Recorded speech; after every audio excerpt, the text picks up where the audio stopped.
मी संजीवीताई बारमुळे प्रहार संघटनेच्या सोलापूर जिल्हाध्यक्ष.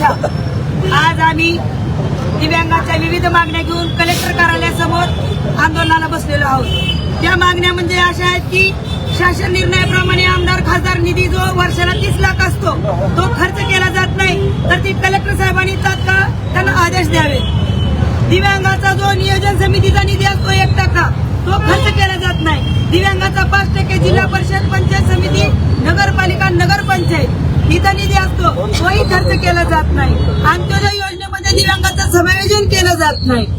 तर आणि ज्या काही नियोजन समिती आहे, समजा कलेक्टर कार्यालयाच्या असतील, जिल्हा परिषद असेल, पंचायत समिती असेल, तहसील कार्यालय असेल, संजय गांधी नियोजन असेल, त्या समितीवरती आतापर्यंत दिव्यांगाची कुठल्याही समितीवर निवड झालेली नाही. आणि निवड झाली नसल्यामुळे दिव्यांगाचे व्यथा काय आहेत तिथं मांडणारा जोपर्यंत व्यक्ती नसणार आहे तोपर्यंत दिव्यांगाचं हित होणार नाही.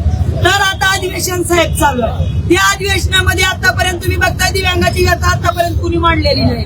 असं का? जर आम्हाला दिव्यांगाला आमदार खासदार निवडून द्यायचा अधिकार आहे, मग या नेत्यांनी सुद्धा विधान भवनामध्ये असेल, अधिवेशनामध्ये असेल, आमच्या दिव्यांगाच्या बऱ्याच मागण्या आहेत त्या आतापर्यंत मंजूर झालेल्या नाहीत. मग शासन निर्णयच काढलाय. मग शासन निर्णयाची जर अंमलबजावणी होत नसेल तर या अधिकाऱ्यावर कारवाई केली पाहिजे. म्हणून आज आम्ही इथं आंदोलनाला बसलेलो आहोत. तर आमची विनंती आहे, दर अधिवेशनाच्या वेळी आम्ही आंदोलन करतो, रस्त्यावर बसतो आमच्या मागण्यासाठी.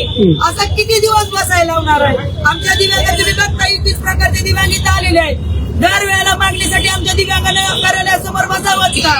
जर शासन निर्णयाप्रमाणे त्या स्तरावर दिव्यांगाच्या ज्या मागण्या आहेत GR प्रमाणे त्या मंजूर जर झाल्या तर आम्हाला इथं बसायची गरज नाही. मग हे असं का होतं? मग आमच्या दिव्यांगाची तुम्ही हेळसांड करता का?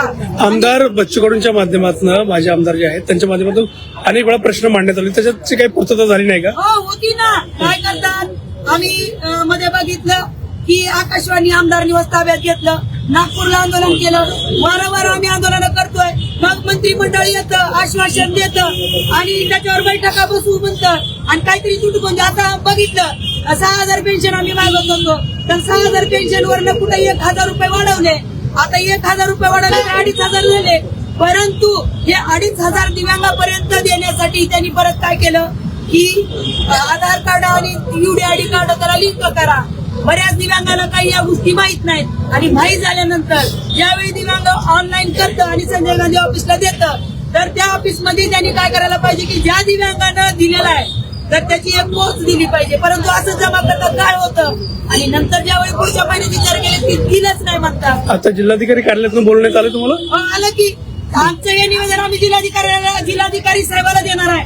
कारण की साहेब आतापर्यंत आम्ही आंदोलनं बरीच केली परंतु आतापर्यंत याच्यावर काही चर्चा झाली नसल्यामुळं आज आम्हाला आमचं जे पालनहार म्हणायचं जिल्हाधिकारी साहेबांनीच आमचं निवेदन घ्यायचंय आणि त्याच्यावर चर्चा करायची.